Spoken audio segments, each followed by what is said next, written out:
Thank you very much, Ricky. You remind us. You know, just like what the Bible says in 2 Peter chapter 1, verse 12. It says, remind yourself these things, although you know them. So what Ricky has just done is to remind ourselves of those things, although we know them, about relationship. I'd like to thank you very much for coming all the way from America and coming home. Yes, come home. Thank you very much for coming home. Your Excellency, I know your time is fast spent. We sincerely apologize. But I'd like to request your 5 minutes only. You know, I am a co-chair with Senator Manso, and I will have serious problems. You know, some of these members of parliament, Your Excellency, are paid to talk. Now, they were supposed to sing a song, a Ugandan song, and they just wanted you to hear a Ugandan song being sung by Kenyans. Mr. Osoro, the president has said, come, please make your way here. You are eating into his time. Yeah, and the rest of the members of the Bunge Fellowship, please come. Thank you very much. Your Excellency, I have had the privilege of representing this country in various national prayer breakfasts in different countries. But one particular one that really mesmerized me, Your Excellency, is Uganda.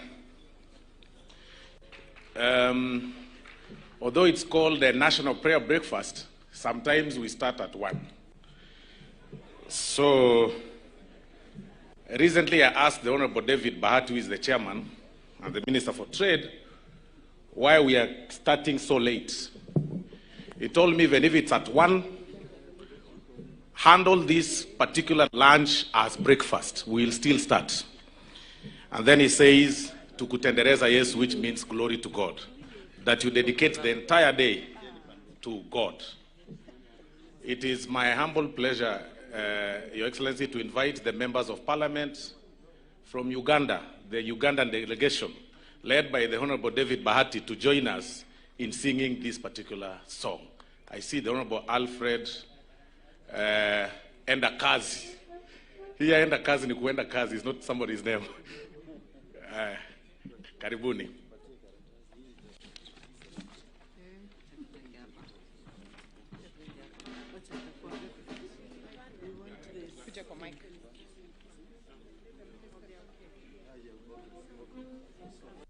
Honorable Bahati, you come this side. We'll, at the chorus point, of course, we'll tendereze, as you guys always do.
Kutendereza Yesu, Yesu mwana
Yesu nobufumu ngezizya eyansiya kukusibe nokuwo eyamponya tukutukuze Teresa Yesu mwana kwedinga omusago gunaziza kwebasa omulokozi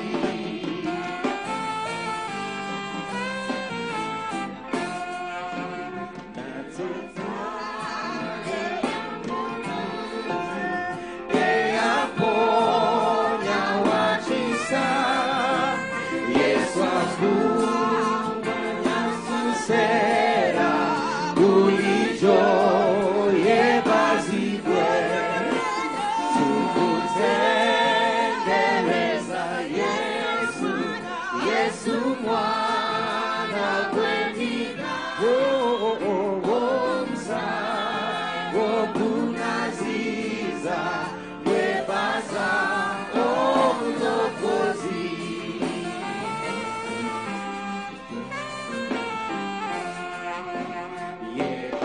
yebazibwe mkama Yesu yebazibwe mlokozi yebazibwe akumanga yebazibwe bulijo tukutendeleza Yesu Yesu mwana kwendinga omsa wokunaziza yebaza omulokozi tukutendeleza Yesu Yesu mwana kwendinga omsa wokunaziza yebaza omulokozi Glory, glory, hallelujah. Glory to the Lamb of God. Oh, the blood has cleansed me. Glory to the Lamb of God.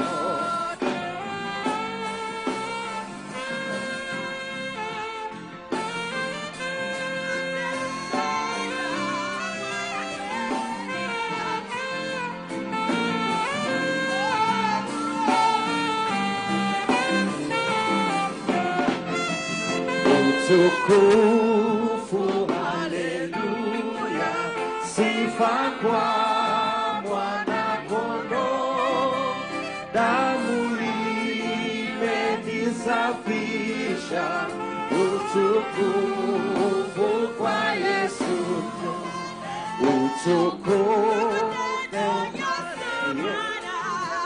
Yesu mwana kwendinga omusago gunaziza webaza omulokozi tukutendeleza Yesu Yesu mwana kwendinga omusago gunaziza webaza omulokozi.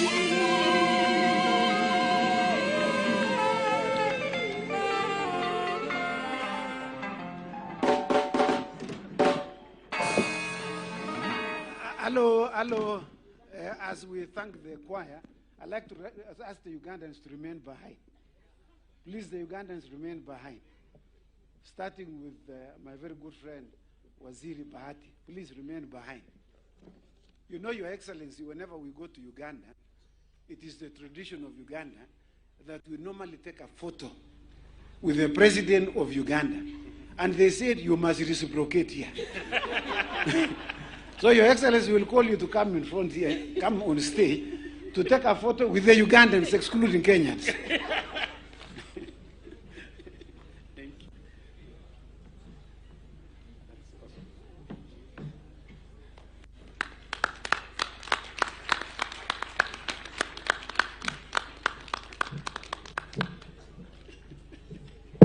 I didn't hear anyone excluding the First Lady. Please kindly make your way. First Lady, Mama Rachel, please come.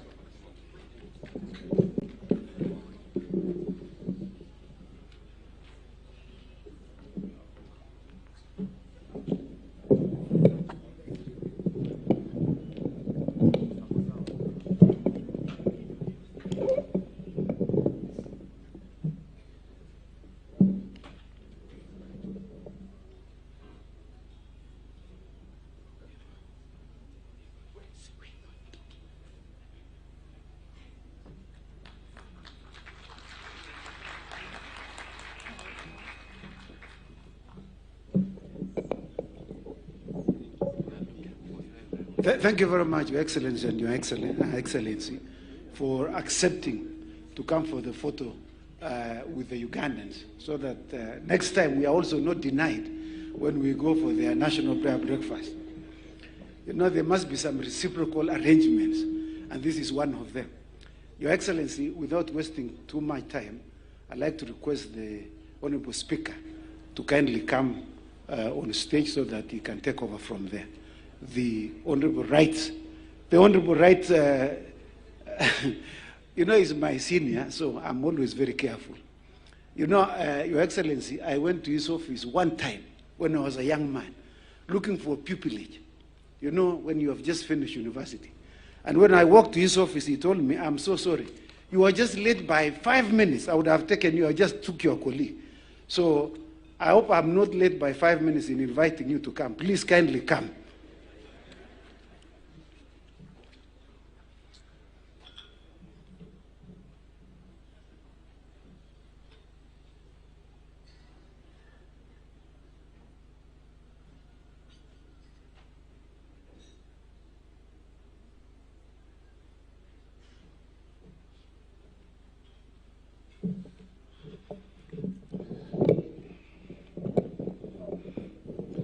Thank you very much. They would have been my pupil, Samuel Chepkonga. Your Excellency, we are getting to the near end of this very important event. Allow me to introduce and acknowledge the presence of my Deputy Speaker, Gladys Boss. Wherever you are, you can stand to be acknowledged. If the Deputy Speaker of the Senate, Honorable Laduri, is in the House, stand to be acknowledged. Majority Leader in the National Assembly, Honorable Chungwa, stand to be acknowledged. Minority Leader in the National Assembly, Honorable Junet. Majority Whip, he has been repeatedly here conducting the choir. Majority Leader in the Senate, Honorable Aaron Cheriot. Minority Whip Leader in the Senate, the Honorable Stuart Matzayo is here. The Majority Whip in the Senate, Dr. Bone Khalwale. The Minority Whip, if they are not here, we acknowledge them in absentia. As we get to the close, Your Excellency, you know, I said earlier that human beings have the propensity to always prefer being evil to being good. And there's our great writer called Graham Greene. He wrote many books, and I've read many of them. The Heart of the Matter, Our Man in Havana, The Confidential Agent, The Room at Midnight, My Journey Without Maps, The Power and the Glory, Quiet American. But in one of those books, The Heart of the Matter, he says, in relation to Jesus, he says, goodness has only once in humanity found a perfect incarnation in a human body, and never will it again. But evil can always find a home in the human body, and it's you to resist the temptation to be a refuge for evil. I want to encourage us as Kenyans not to be the refuge for evil, to love one another, to appreciate one another, to lift those who are below us to where we are, and to pull those behind us to walk with us, and to resist the temptation to constantly look at the negative instead of the positive in each other, so that we can build a happy country. Allow me now to invite His Excellency, the Deputy President of the Republic of Kenya, the Honorable Professor Abraham Kithure Kindiki,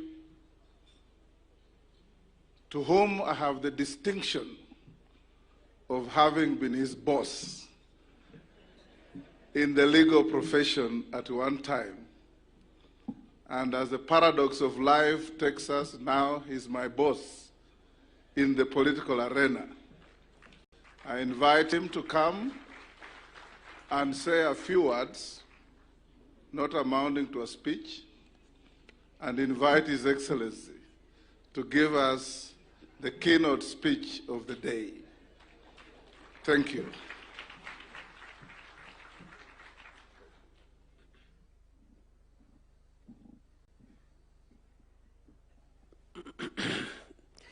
Your Excellency, President William Ruto, Your Excellency, First Lady, let me start by saying that I am not the one who took Chepkonga's slot for pupillage.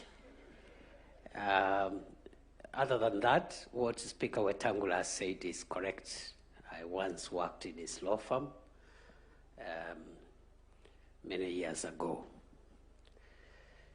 Your Excellency, allow me to say the following. First is to thank all those leaders who came together to start this wonderful national practice of a National Prayer Day and National Prayer Breakfast.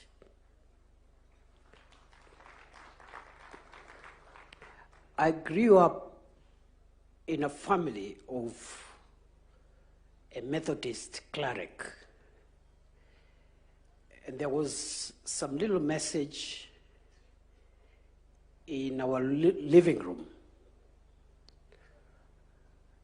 which was in Swahili. And I've seen in many Christian homes a similar, especially while we were growing up. I don't know whether it's the same today. So there was a small thing in our living room hung up there to the effect that a family that prays together stays together. For a nation, I believe equally, just like a family, a nation that prays together will stay together. There is hope for Kenya. Number two, Your Excellency, I also want to say that this event helps us to reflect on our common destiny and take stock.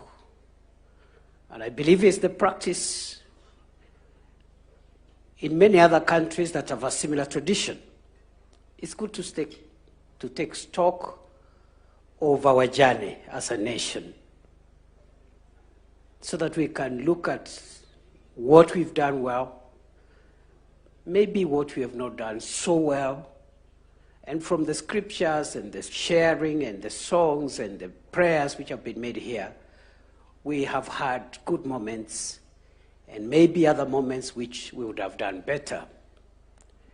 And that is a good thing also, Your Excellency, because Socrates, one of the greatest philosophers, did say that a life unexamined is not worth living. It is good to examine ourselves at every point, reflect, and take stock, so that we are not on one continuous journey making good speed, but without the reflection to help us understand whether we are doing things right. And many times when we reflect, we'll find areas to correct, improve, and make the journey ahead even better. I say so because, Your Excellency, a story is told of a pilot who announced to his passengers that, ladies and gentlemen, we are making very good time. We are cruising at very good speed. But the good news ends there. The bad news is that we've lost all our instrumentation and we are not sure where we are going.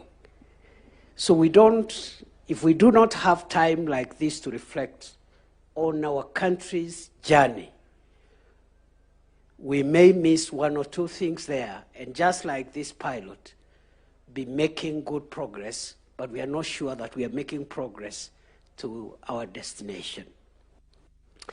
Your Excellency, allow me also again to say that we have heard the sermon, and I totally agree with the preacher of the day about the need to build relationships with each other, those who are afar, those who are near, our men and women, this generation, the other generation. And I agree, it's not only godly, but that is the most cost-effective way to handle our affairs. Your Excellency, while we are at that relation-building process, I am very happy to see today here our brothers and sisters from our neighboring countries within the East African community, and even the prayers that were made here for the continent, for the East African region, for Kenya, and for the world. And looking at the choir here, of course, the choir is much improved from last year's performance. Osoro and company, pongezi. I think there is greater harmony and greater melody than last year. Last year was a bit chaotic. But Your Excellency, I say that we need to work on these relationships continuously, and looking at what was presented here, especially with our most immediate neighbors, Tanzania, Uganda, is a good thing. And I hope some of the exchanges we've seen from our political leaders between our countries, we must use a moment like this to arrest those situations, because it doesn't look tidy when brothers and neighbors are talking at each other. We must build good relationships and sustain them. Your Excellency, in the same manner, we need to build relationships across generations. The older people who are the age of our fathers, the parents of today, the younger adults who are starting their families, the young children, and even the unborn. That intergenerational friendship and solidarity is important. No one generation is more important than the other.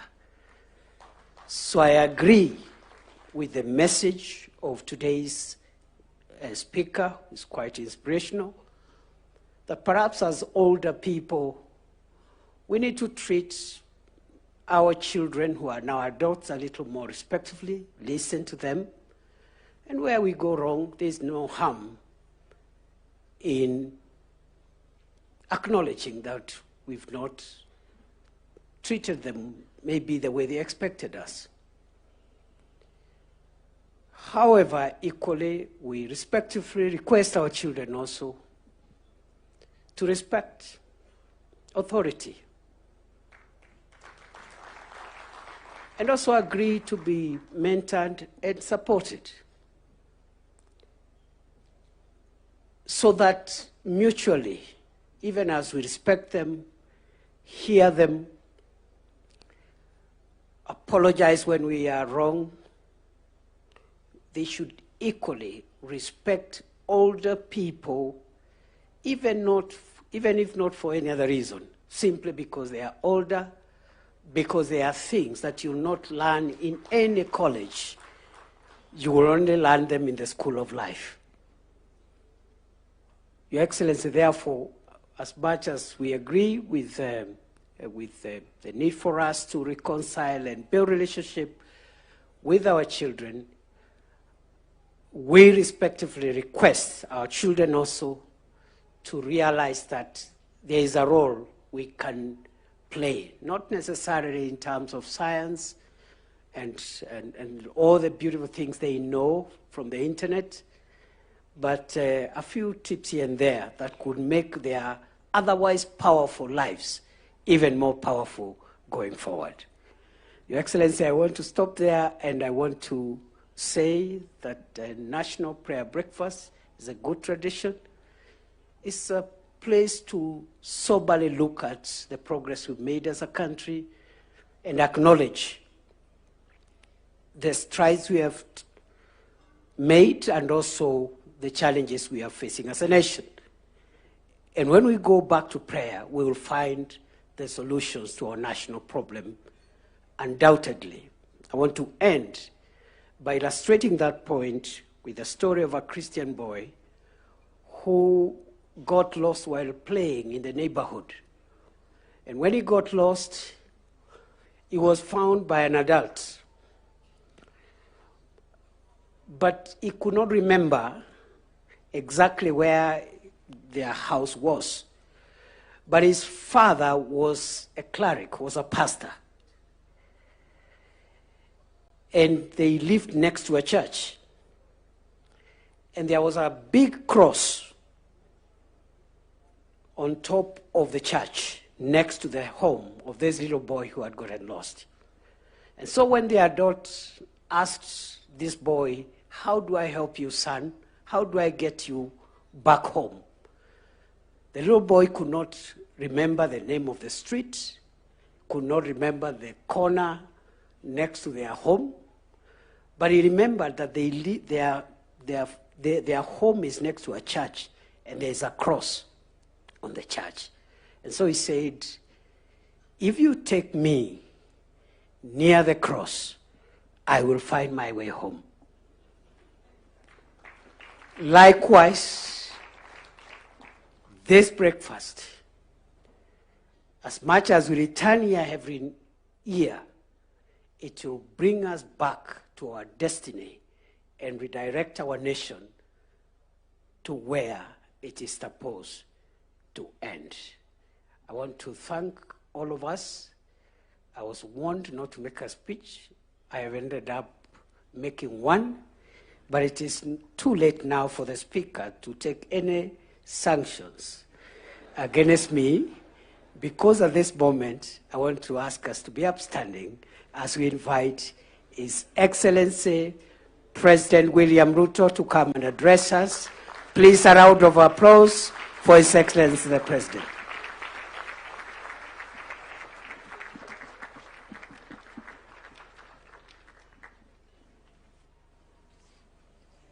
Thank you very much, Mr. Deputy President.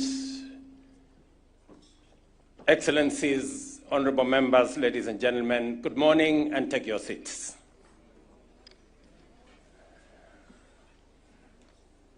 Allow me, at the onset, to welcome all our guests from the different parts of this globe, our friends from America, from Europe, from Asia, and of course our brothers and sisters from our continent. Welcome to Kenya. In the words of Ricky Bolton, welcome home. This is an important occasion for us to come together as a nation to reflect on what God has done for us. And as we gather here this morning, and we have done this every year since the National Prayer Breakfast was launched in 2003, to pray for our nation, forge unity, and build bridges across political, religious, and community divides. Our presence today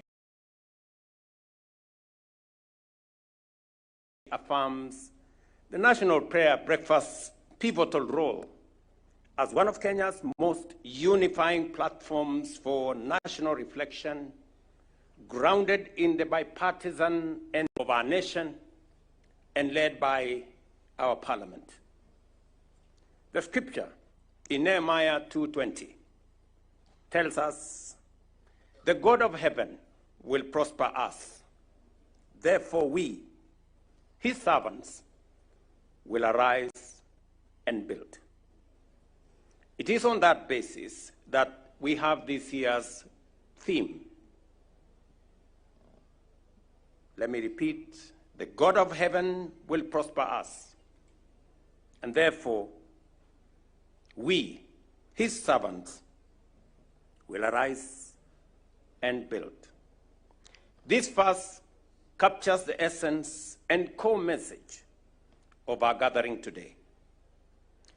Arise and build is more than a theme. It is a sacred call to action, a renewal of our national covenant rooted in the words of our national anthem when we say, "Let one and all arise with hearts both strong and true." These words are not just a lyrical expression, but a pledge to rise in spirit, in purpose, and in unity. To rise and build is to return to the ideals that shaped our republic so that justice may be our shield and defender, and plenty may be found within our borders. The story of Nehemiah reminds us that every great national renewal begins with a desire to overcome adversity, guided by prayer, faith in God, and bold and decisive actions. Like Nehemiah, who sought and received the king's favor to build Jerusalem's broken walls, we too have received divine permission through the will of the people of Kenya in our election and the favor of history to arise and build our nation, Kenya, into a stronger, fairer, more inclusive, and united country. What made Nehemiah's mission of rebuilding the walls of Jerusalem successful was not just the plan, important as it was. It was the people, men and women, priests and merchants, nobles and laborers, who all took their respective places and stood shoulder to shoulder on the wall, laying brick by brick. As patriotic Kenyans, we must emulate this example. As government, we are committed to the urgent task of rebuilding our society, our economy, our relationships,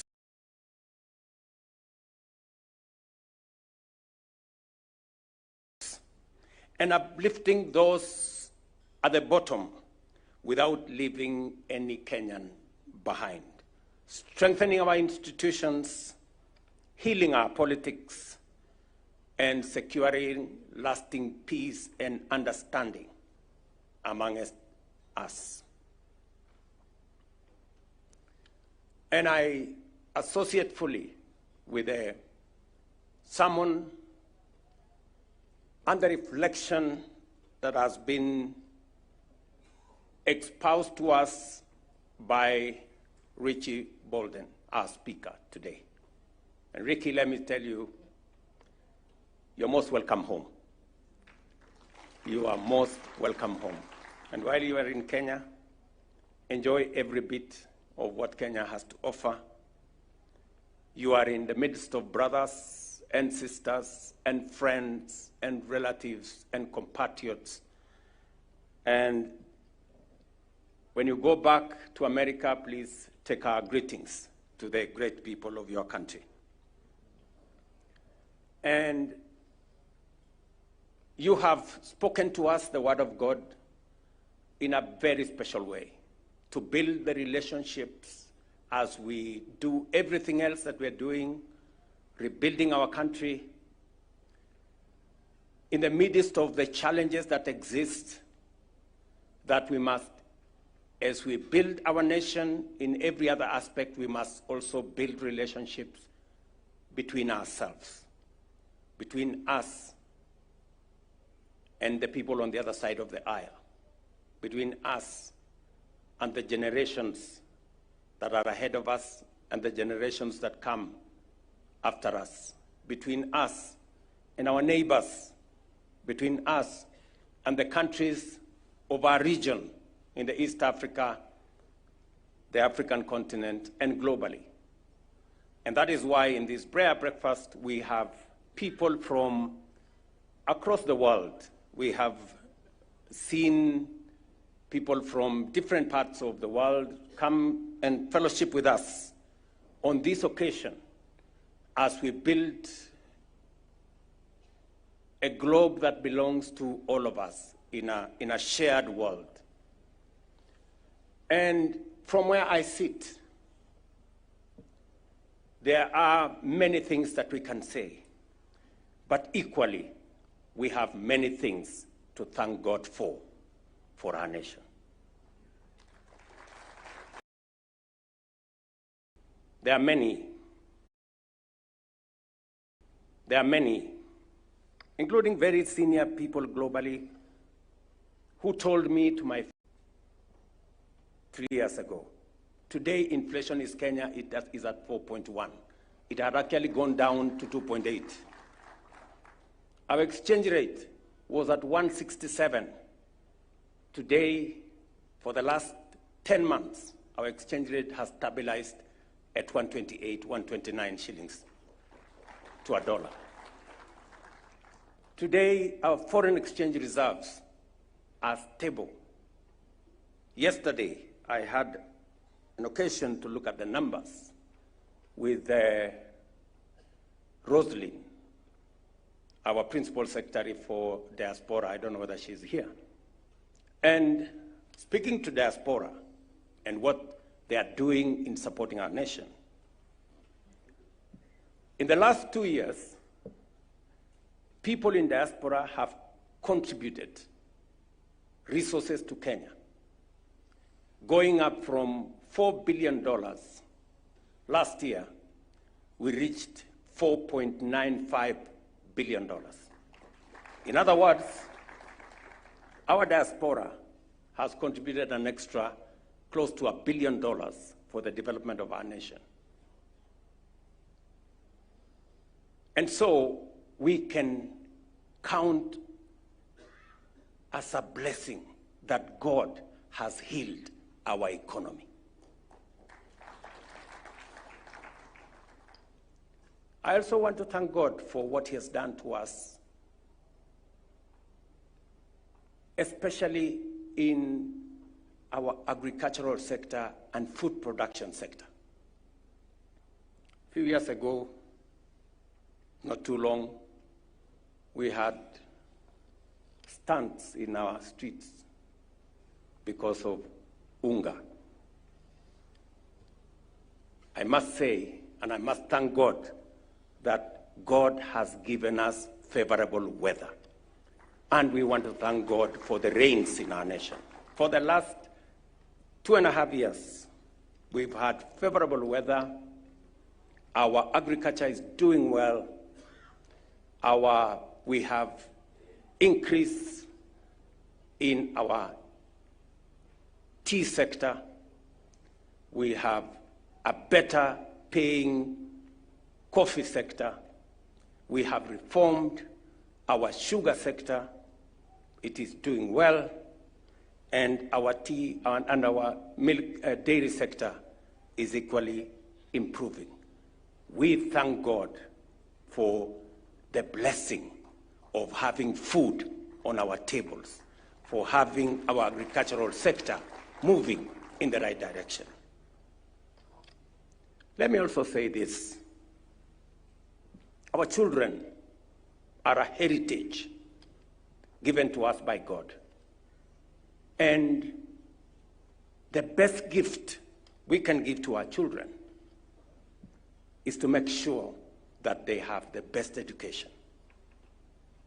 And it is the reason why I must thank members of parliament who have supported me in making sure that we have resources to make sure that we teach our children. Last year, we spent 650 billion Kenya shillings, almost $5 billion, to get our children. Hired more teachers, spent more money on our higher education, and our education sector is coming out of huge debts. I must say, we have reason to thank God for what God is doing in our country. Let me also say this, that doctors treat, but God heals. And for a very long time, proper medical care was a preserve of the people who can afford and the people who have the means. We have, as a nation, tried for a very long time to have a healthcare infrastructure that supports everybody, that gives every Kenyan a chance. I must thank our doctors. I must thank our nurses, the medical people in the medical. I must say, I am very proud that we have moved the number of Kenyans who today are registered on our universal healthcare space from what it was, about 8 million Kenyans. Today we have 22.5 million Kenyans who are in that space. And the good news is that every day, I mean every single day, approximately 50,000 Kenyans register voluntarily on our universal healthcare portal. And the future is going to ensure that no Kenyan is left behind on such an important subject as the health of the citizens of our country. And it hasn't happened because of one person or a few people. It has taken the collective effort of all of us as a country, as a nation, to get ourselves where we are. And it speaks to what Nehemiah is telling us about rebuilding the wall. It wasn't a Nehemiah project. It was a project of every person In fact, if you look at what the scriptures say, even as they rebuilt the wall, they were holding on one hand weapons to make sure that they are safe, and on the other hand, they are rebuilding the wall. They were multitasking to make sure that the wall was built. I am asking us, as the people of Kenya, for us to work together. I had a moment of great reflection last week when I went to hand over keys to the first 1,080 homeowners, people we have given a chance because of our housing program. People who live, families who share one toilet, like 5, 6 families in our slums. People who otherwise had no hope of ever owning a home. Today, they live with dignity. And it doesn't stop at the 1,080. Tomorrow, I will be handing over more keys in Kisumu. On Friday, I will be handing more keys in Homa Bay. The week after, I will be handing over more keys in Machakos. And that process is on. We have 150,000 housing units under construction. And it is my belief that we will have more homeowners. We will give dignity to many more Kenyans. And I must say, this has not happened because of a few people. Patriotic Kenyans, Kenyans from all walks of life, have made a contribution.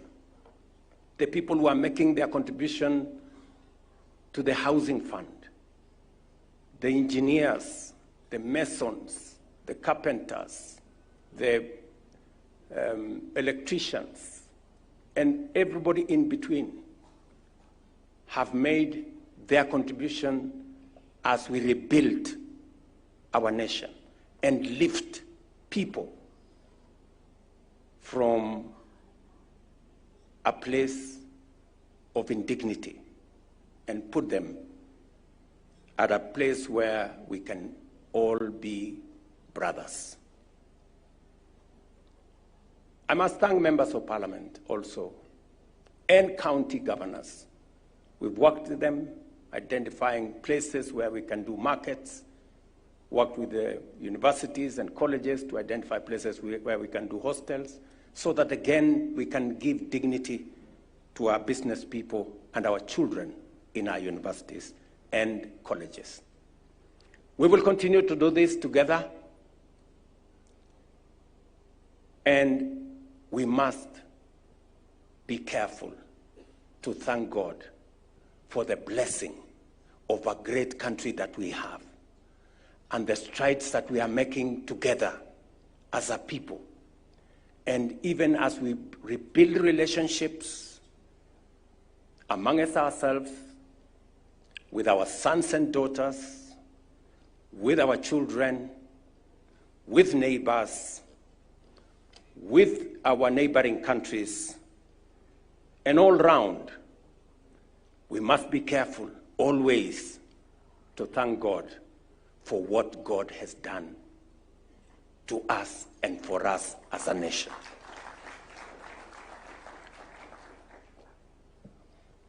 Because it is said, if we are not grateful, if we are not thankful for the little, we can never be grateful for more. And therefore, I want to ask us as a nation, as a people, to work together, to do less of finding fault and to do more of building bridges that can make us even a greater nation. I stand here to tell you that I am confident about the future of Kenya. And I have no doubt in my mind that Kenya is truly a blessed nation. And the future of our country, no matter what happens, is going to be greater than our past. And so, ladies and gentlemen, friends, our neighbors from Tanzania, if we have wronged you in any way, forgive us. Our friends from Uganda, if there is anything that Kenyans have done that's not right, we want to apologize if there is anything. To our children, if there is any misstep, we apologize. To our neighbors, if there is any misstep that we have done, you know, we want to build the relationship that will make our country great and will take us forward. And to each and every one of us, Psalms 133, verses 1, 2, and 3. And I want to paraphrase to say that the Word of God tells us how good and how pleasant it is for brethren to live together in unity. It is in God's perfect will and plan for us to live together in unity across political divides, across our communities, across our religious divides. We live together in unity because there is a reason. Verse 3 says, where there is unity, God commands a blessing.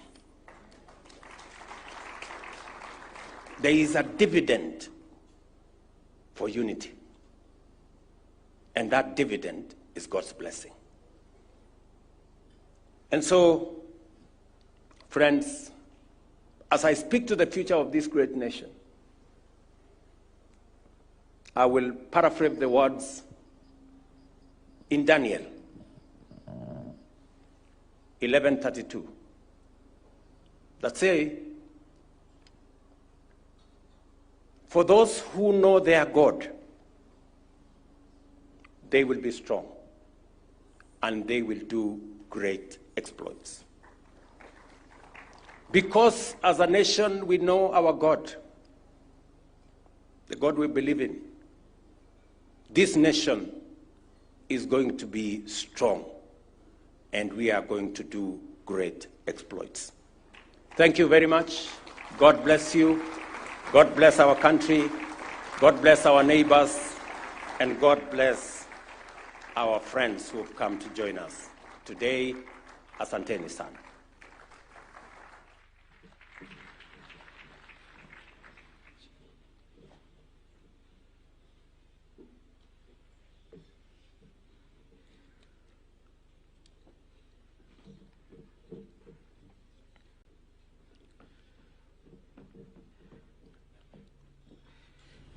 Thank you, Your Excellency.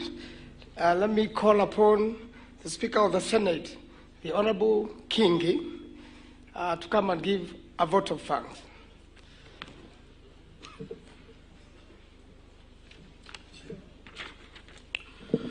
Your Excellency, the President of the Republic of Kenya, Her Excellency, the First Lady, Mama Rachel, His Excellency, the Deputy President, and your lovely wife. Ladies and gentlemen, my duty here is very brief, is to pass a word of appreciation to those who've worked tirelessly to make sure that the 2025 prayer breakfast is indeed a success. You will agree with me that the 2025 prayer breakfast has been a big success. Now, the Swahili say, ukiona velea, jua vimeundwa. Behind this success, the men and women who've worked tirelessly, slept less, to make sure that we have this event.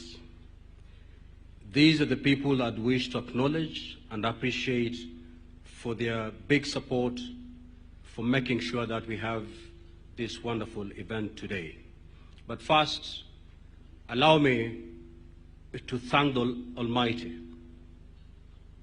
for giving us the gift of life and allowing us to gather here today to fellowship. Were it not for His mercies, all these plans will have gone to waste. So our first appreciation goes to the Almighty God for gathering us here to fellowship together. We also want to appreciate the presence of His Excellency, the President of the Republic of Kenya. Mr. President, thank you so much for finding time every year to lead this nation into prayer. You have acknowledged indeed in your speech here today that without God, nothing would be possible. Mr. President, the word today that has been spoken to us speaks directly to you as our leader and also speaks to us as Kenyans. The book of Nehemiah is not just intended for the leader, it is also intended to those who are supposed to follow the leader. When Nehemiah went to Jerusalem to rebuild the walls of the city after having been destroyed by the Babylonians, the first thing he acknowledged is that he could not do it alone. He needed the people of Jerusalem to work with him to rebuild the wall. And that's why in the book of Nehemiah, we are being told that Nehemiah rallied the people to work together with him to make sure that the wall of Jerusalem is restored and rebuilt. Likewise, Mr. President, when you took the reins of power in 2022, you inherited a very battered economy. The shilling was at its weakest. The prices of common household commodities was at the highest. Just like Nehemiah, you wanted to rebuild the wall of Jerusalem. But in your case, you wanted to rebuild the economy of this country. And I remember in your speech in Kasarani, you indeed said, I can only rebuild this economy with the support of each and every Kenyan. Just like Nehemiah did when he went to Jerusalem.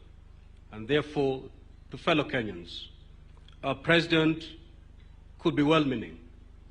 Our president could be the most hard-working president, but him alone cannot rebuild the battered economy of this country. Each one of us have a role to play in rebuilding this country. And I'm reminded of the words of John F. Kennedy in 1961 during his inaugural address. And he said this, ask not what your country can do for you. Ask what you can do for your country. Fellow Kenyans, we have a responsibility. Yes, we have a leader who has a bigger responsibility, but if we leave it to the president alone, this country will not be rebuilt. think that is what I picked from the message today. Now, we have our 2025 sponsors who gave in kind and in cash to make sure that this event is a success. The first, of course, is the Parliament of Kenya, both the Senate and the National Assembly. The second is Kenya Power and Lighting Company, followed by NK Brothers, small groups, not as in small groups, but that is the name of the group, small groups. And the fifth one is Mburu of Landmark. These were the 2025 sponsors. We want to say a big thank you, asanteni sana, for standing with us to make sure that we have a wonderful event today.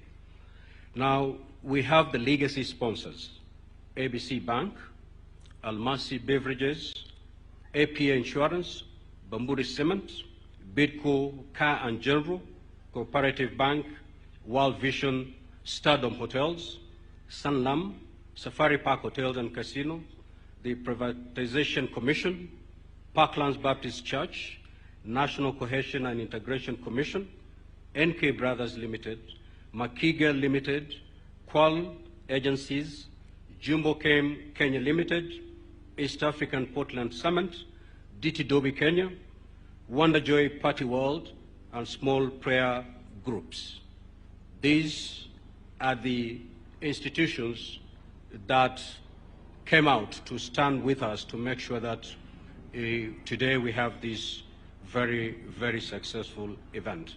In the event that your name has missed out from this list and you stood with us to midwife the success of this event, please do not take offense. I also say thank you to you. Now, of course, without our guest speaker, this event would have been hollow. And therefore, we want to pass appreciation to Dr. Rick Bolden for flying all the way to from the United States of America back home, as he said, to come and talk to us, to share that which God had given you, to share with your brethren.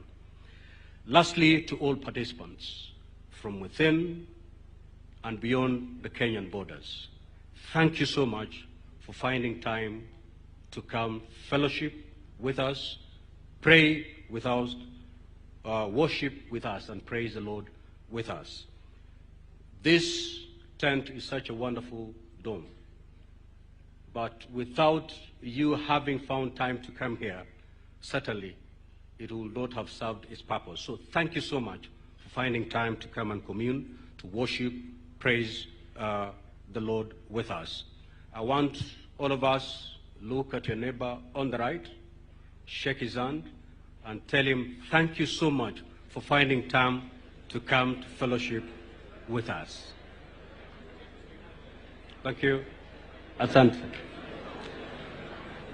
And with that, we return the glory to the Almighty until we meet again next year, 2026. Thank you so much.